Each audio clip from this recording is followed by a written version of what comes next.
বিসমিল্লাহির রহমানির রহিম। আসসালামু আলাইকুম রহমতুল্লাহ। সুপ্রিয় চতুর্থ শ্রেণীর শিক্ষার্থীরা, আমরা গত পর্বে তোমাদের পেজ নং 6-এর 7 নম্বর পর্যন্ত প্রশ্ন সমাধান করেছিলাম। আমরা পেজ নাম্বার 6-এর 8 নম্বর প্রশ্ন থেকে শুরু করব।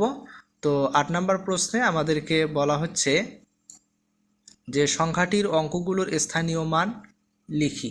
এই যে আমাদেরকে এখানে একটা সংখ্যা দেওয়া আছে, সংখ্যাটার আমাদেরকে স্থানীয় মান লিখতে হবে। তাহলে দেখেন, আমরা হচ্ছে ডান দিক থেকে আমরা যদি একটু লক্ষ্য করি, তাহলে এককের ঘরে আমাদের আছে হচ্ছে 9 বা 9-এর স্থানীয় মান হবে 9 একক বা 9। এরপরে হচ্ছে 5 আছে হচ্ছে দশকের ঘরে, তাহলে 5 দশক বা 50, 5-এর স্থানীয় মান হবে 5 দশক বা 50।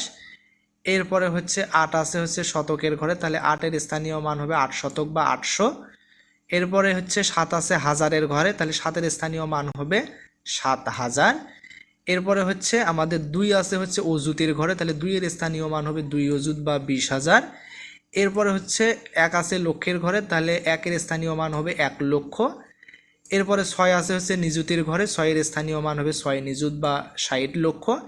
এরপরে 4 আছে হচ্ছে কোটির ঘরে, তাহলে 4-এর স্থানীয় মান হবে হচ্ছে 4 কোটি। ঠিক আছে, তো আশা করি অবশ্যই বুঝতে পেরেছেন। এবং পেজ নাম্বার 6-এ 9 নম্বরে আমাদেরকে এই প্রশ্নটা দেওয়া আছে। এখানে দুইটা অঙ্ক দেওয়া আছে, এই অঙ্কদ্বয়কে আমাদের কথায় লিখতে হবে। ঠিক আছে, তো আমরা যদি একটু লিখি, 4টে অঙ্ক দেওয়া আছে, 4টাকে আমাদের কথায় লিখতে হবে। তাহলে 1 নম্বরে যেটা, এইটাকে আমরা একটু কথায় লিখব। তো প্রথমত আমরা হচ্ছে ডান দিক থেকে 3 অঙ্ক পরপর আমরা কমা বসাবো আমাদের হিসাবের সুবিধার্থে।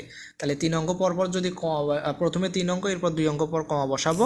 তাহলে আমরা জানি একক দশক শতক, প্রথম 3টা অঙ্ক হচ্ছে একক দশক শতক, পরের 2টা অঙ্ক হচ্ছে হাজার অযুত, আর এখানে যে পরের অঙ্কটা সেটা হচ্ছে লক্ষ। তাহলে আমরা বলতে পারি 2,67,135। ঠিক আছে, তো এখানে আমরা কথায় দেখাইলাম যে 2,67,135। এরপরে যে পরের অঙ্কটা আছে, আমরা যদি এটা একটু দেখি, তাহলে প্রথমত আমরা যদি কমা বসাই, প্রথমে 3 অঙ্ক পর, এরপর 2 অঙ্ক পর পর, তাহলে আমরা জানি প্রথম যে 3টা ডিজিট এগুলো হচ্ছে একক দশক শতক, পরের 2টা অঙ্ক হচ্ছে হাজার অযুত, পরের 2টা অঙ্ক হচ্ছে লক্ষ নিযুত, তারপর একটা হচ্ছে কোটি। তাহলে আমরা এখান থেকে দেখতে পাচ্ছি যে 3,89,54,129। তো এখানে কিন্তু সেই কথায় সেটাই লেখা আছে, 3,89,54,129। ঠিক আছে, এরপরে যে 3 নাম্বার প্রশ্নটা, ঠিক আছে, তো এই 3 নাম্বার প্রশ্নটা প্রথমত আমরা হচ্ছে কমা বসাবো, প্রথমে 3 অঙ্ক পর, এরপর 2 অঙ্ক পর পর।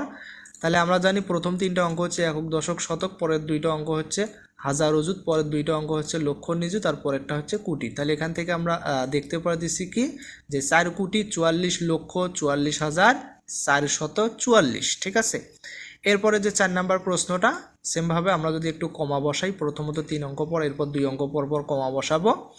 তাহলে এক্ষেত্রে আমরা যদি এখন কথায় প্রকাশ করি, তাহলে কথায় প্রকাশ করলে আসলে কি হয়, 2,04,52,378। ঠিক আছে, 52,378। এরপরে হচ্ছে পেজ নাম্বার 6-এ আমাদের যে 10 নাম্বার প্রশ্নটা দেওয়া আছে, আমরা যদি একটু সেটা লক্ষ্য করি, এখানে আসলে কি বলা আছে। 10 নাম্বার প্রশ্নে আমাদেরকে এখানে কিছু সংখ্যা দেওয়া আছে, সংখ্যাগুলো কথায় দেওয়া আছে, তো সেগুলো আমাদের অঙ্কে লিখতে হবে।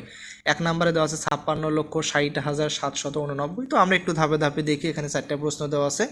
তো আমরা যদি 1 নম্বর প্রশ্নটা একটু দেখি, 56,60,789, তাহলে 56 লক্ষ, তার মানে আমরা দেখতে পাচ্ছি এই লক্ষটা হচ্ছে 9,99,999 উপরে, অর্থাৎ 10 লক্ষ থেকে শুরু হয়েছে, 9 লক্ষের উপরে 56 লক্ষ। তার মানে আমরা বলতেই পারি যে লক্ষের ঘরে আমাদের কি হবে, 2টা অঙ্ক হবে, তাহলে 56 হবে। তাহলে আমরা এখানে লক্ষের ঘরে দেখেন 56 বসাইছি। এরপরে বলা হয়েছে 60,000, তাহলে আমরা দেখতে পাচ্ছি যেটা হচ্ছে 9,999-এর উপরে, তার মানে হাজারের ঘরেও 2টা অঙ্ক হবে 60,000, তার মানে আমাদের 60 লিখতে হবে। তাহলে দেখেন 60,000। এরপরে বলা আছে 789, তাহলে শতকের ঘরে 7, দশকের ঘরে 7, আর এককের ঘরে 9, 789। তাহলে এটাই হচ্ছে আমাদের উত্তর, যে 56,60,779। আচ্ছা, এরপরে হচ্ছে 2 নম্বর যে প্রশ্নটা আমরা একটু সেটা লক্ষ্য করি। এখানে বলা আছে 1 কোটি, এখানে কিন্তু 1 কোটির কথা বলা আছে। তাহলে আমরা কোটির ঘরে এই যে 1 দিয়েছি, দেখেন কোটির ঘরে 1 দিয়েছি, এরপর হচ্ছে 12 লক্ষ, 12 লক্ষ যেটা 9,99,999 উপরে, এই কারণে লক্ষের ঘরে 2টা অঙ্ক হবে, তাহলে সেটা হবে 12, এই যে 12 লক্ষ। এরপরে বলা হচ্ছে 13,000, যেটা 9,999 উপরে, তার মানে হাজারের ঘরে 2টা অঙ্ক হবে, যেটা হবে 13, তাহলে এই যে 13,000। এরপর হচ্ছে 522, তাহলে শতকের ঘরে 5, দশকের ঘরে 2, এককের ঘরে 2, 522। তাহলে এটাই হচ্ছে আমাদের প্রদত্ত সংখ্যায় প্রকাশ 1,12,13,522। এরপরে যে 3 নম্বর প্রশ্নটা আছে, আমরা যদি একটু সেটা লক্ষ্য করি, এখানে বলা আছে 3 কোটি, তাহলে 3 কোটি, তাহলে কোটির ঘরে আমাদের হবে হচ্ছে কত, 3, ঠিক আছে। এরপরে বলা আছে 16 লক্ষ, যেটা 9 লক্ষের উপরে, তার মানে লক্ষের ঘরে হবে 16। এরপরে বলা আছে 33,000, যেটা 9,000-এর উপরে, তার মানে হাজারের ঘরে হবে 33। এরপরে 999, তাহলে শতকের ঘরে 9, দশকের ঘরেও 9, এককের ঘরেও 9। তাহলে আমাদের সংখ্যাটা যদি সংখ্যায় প্রকাশ করি 3,16,33,999।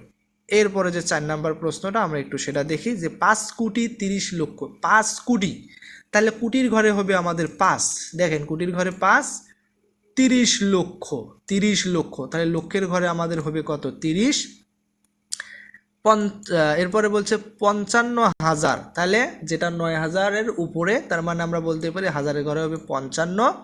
এরপরে 262, 200, শতকের ঘরে হবে 2, 62, দশকের ঘরে 6 আর এককের ঘরে 2, তার মানে আমাদের এখান থেকে আমরা কি পাচ্ছি, 5,30,55,262। তো আশা করি পেজ নাম্বার 6-এর যে কয়টি প্রশ্ন ছিল আমরা সমাধান করে দিয়েছি। তো পরবর্তী ভিডিওর আমন্ত্রণ জানিয়ে এখানেই শেষ করছি। আসসালামু আলাইকুম ওয়া রাহমাতুল্লাহ।